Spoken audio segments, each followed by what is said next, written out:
On March 7th, 2024, just before lunch, an older gentleman had his 14-year-old sedan towed into my shop on the back of a flatbed. The car had cranked twice that morning, then gone dead silent. He had already been to 2 shops. One quoted him a new starter. The other said it was the alternator and the battery.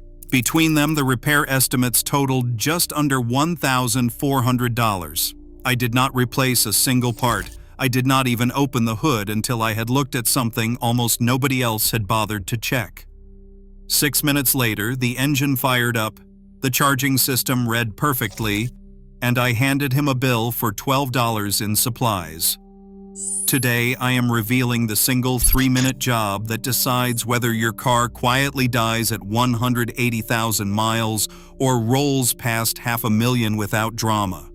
It is nearly free. It requires no tools you do not already own. And it is the most skipped, most misunderstood, most quietly destructive maintenance failure I see in modern vehicles. A failure that destroys engines, transmissions, starters, alternators, and entire electrical systems long before anyone connects the dots back to where it actually started. That gentleman's car did not need a starter. It did not need an alternator. What it needed was something that had been slowly strangling every electrical component in the vehicle for the better part of 3 years. Something hidden in plain sight, covered in a crusty greenish-white powder that most drivers glance at and never touch. Something that had turned a perfectly healthy 14-year-old car into a rolling electrical disaster. Not because anything had failed, but because no one had spent 3 minutes every 6 months doing the single cheapest, easiest job in the entire world of automotive maintenance. I have been turning wrenches for over 2 decades now, and I can tell you without hesitation that the difference between a car that dies young and a car that lives forever is almost never dramatic. It is not one big mistake. It is not a missed timing belt or a skipped transmission flush.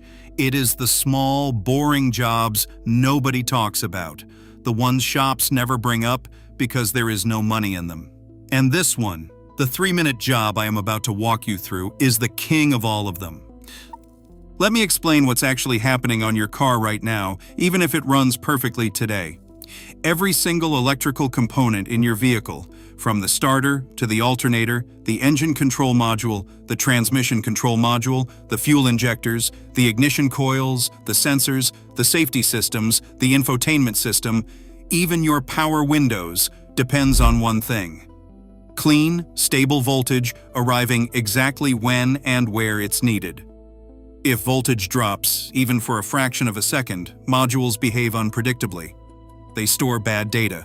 They compensate for problems that don't exist. They work harder than they were designed to, and they die earlier than they should. The place where that voltage is delivered to the entire vehicle, the single choke point through which every electron in your car must pass, is your battery terminals. 2 small clamps sit on top of a lead-acid battery, often tucked in a corner of the engine bay, and often covered in what looks like harmless powder. That powder is not harmless. It is electrical cancer, and it is killing your car 1 millivolt at a time. Here's what actually happens.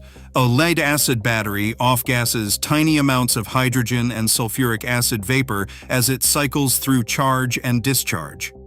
Over time, those vapors react with the lead posts and copper clamps, forming lead sulfate and copper sulfate, the blue-green or white crusty buildup you've probably seen on old batteries. It looks cosmetic. It is not. That corrosion is a massive electrical resistor, and resistance in an electrical system means voltage drop and heat.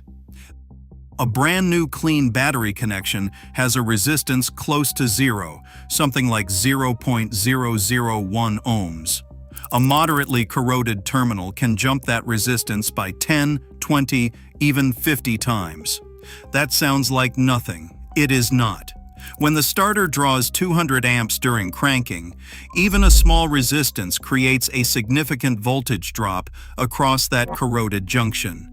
Your starter now sees 10.5 volts instead of 12.5 volts. It cranks slower. It draws more current to compensate. It builds more heat. The windings, designed for brief bursts of high current, start to degrade. 6 months later, the starter fails. A shop replaces it for $400. 6 months after that, it fails again. Nobody checks the terminals. Now scale that across every single electrical device in the car. Your alternator is trying to push clean, regulated voltage back into the battery to keep it charged. But corrosion between the alternator output and the battery creates resistance in the charging path. The alternator's voltage regulator sees the battery as perpetually undercharged. It ramps up output, it works harder, it runs hotter. The diodes and voltage regulator inside that alternator, which should last 200,000 miles or more, start cooking themselves trying to punch voltage through that corroded junction. And when the alternator dies early, the shop blames age. They do not trace the current back to where the actual resistance was hiding. Then there is the part that really wrecks cars long-term, your computer modules. Modern vehicles run dozens of electronic control units. The engine computer, the transmission computer, the body control module, the ABS controller, the airbag module, the infotainment brain, and many more. Every one of them expects a stable power supply between roughly 13.5 and 14.5 volts when the engine is running, and around 12.6 volts at rest. When corroded terminals cause voltage to sag or fluctuate, modules enter what engineers call brownout conditions. Brief moments when voltage drops below their operating threshold. During those moments, memory writes fail, adaptations corrupt, sensor calibrations get stored incorrectly, the car does not throw a code, it does not warn you, it just quietly starts running slightly worse and keeps running slightly worse forever. That couple's sedan on March 7th, the battery was fine, the starter was fine, the alternator was fine. The negative terminal had corroded inside the clamp in a layer nobody could see until it was pried apart. Resistance at that single junction had climbed high enough that cranking voltage collapsed to about 7 volts. The car couldn't start. 2 other shops tested the starter by swapping it, tested the alternator by swapping it, and never once put a voltmeter across the actual terminal connection. I cleaned both posts and clamps with a wire brush, reassembled them with a thin layer of dielectric grease, tightened everything to spec, and the car fired up on the first crank. It's still running today. Now here's where it gets uncomfortable. That same slow voltage degradation is happening right now on millions of cars driving around perfectly fine. Nothing has failed yet. The check engine light is off.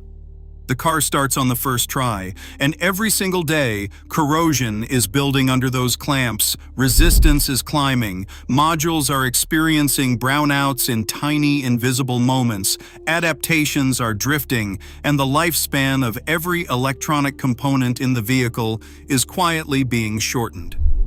This is the reason I keep telling people that cars do not usually die from one big failure.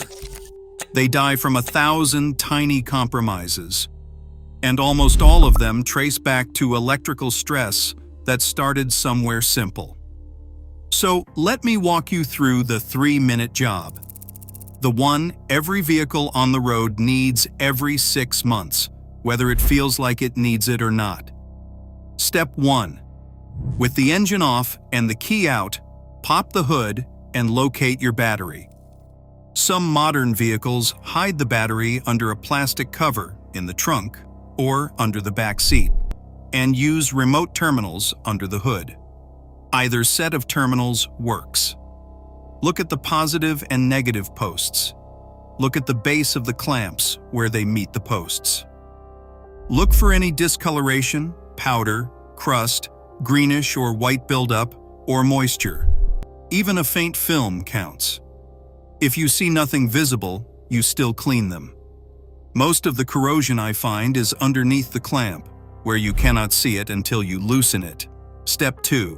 Using a wrench, usually 10mm or 13mm depending on the vehicle, loosen the negative terminal first. Always negative first. Lift it off the post and tuck it somewhere it cannot accidentally touch the battery. Then loosen and remove the positive. On many modern cars with sensitive electronics, I recommend having a memory saver plugged into the OBD2 port or the cigarette lighter while the battery is disconnected. A few minutes of power loss will not hurt most vehicles. Step 3. Inspect the posts and the insides of the clamps. If there is corrosion, use a wire brush, a battery terminal brush if you have one, or some sandpaper to clean both surfaces until you see bright, clean metal. For heavy corrosion, make a paste of baking soda and water to neutralize the acid. Rinse with a small amount of clean water, then dry completely before reassembly.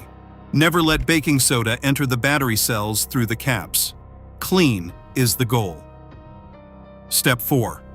Once everything is clean and dry, apply a thin coat of dielectric grease, petroleum jelly, or a proper battery terminal protectant to both posts. This is the single step most people skip, and it is the one that prevents the problem from coming back. The coating blocks oxygen and acid vapor from reaching bare metal. Protect the posts. Step 5. Reinstall the positive terminal first, then the negative.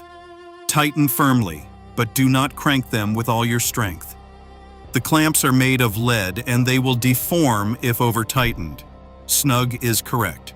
Start the car. You are done. If you did this quickly and you knew where your battery was, the whole job took about 3 minutes. Reinstall and snug for a lasting fix. Now here's what you just accomplished in those 3 minutes, whether you realize it or not. You just restored the electrical foundation of your entire vehicle. Every module is now seeing clean voltage. The starter will crank with full current and build less heat. The alternator will regulate correctly without overworking. The ECU will write adaptations based on accurate sensor data instead of voltage-compromised noise. The dozens of small electrical components that depend on stable power now have it. And you have extended the life of every single one of them. I cannot overstate how much cumulative damage this one job prevents. I have seen cars at 400,000 miles with original starters, original alternators, and transmissions that still shift like new, simply because the owner maintained clean terminals and stable electrical connections their entire ownership. I have also seen cars at 120,000 miles with 3 starters, 2 alternators, a replaced ECU, and a transmission that shifts like a drunk kangaroo, all traceable back to terminals that looked fine from 10 feet away but were quietly strangling the electrical system for years. And here's the part that should really get your attention. Every 6 months is not an arbitrary number. Battery corrosion accelerates in hot weather and in cold weather, essentially whenever the battery is cycled hard. A typical driver sees enough electrical stress over 6 months to produce measurable corrosion, especially in humid climates, coastal areas, or regions with big temperature swings. Catch it at 6 months, and you're cleaning a thin film in 2 minutes.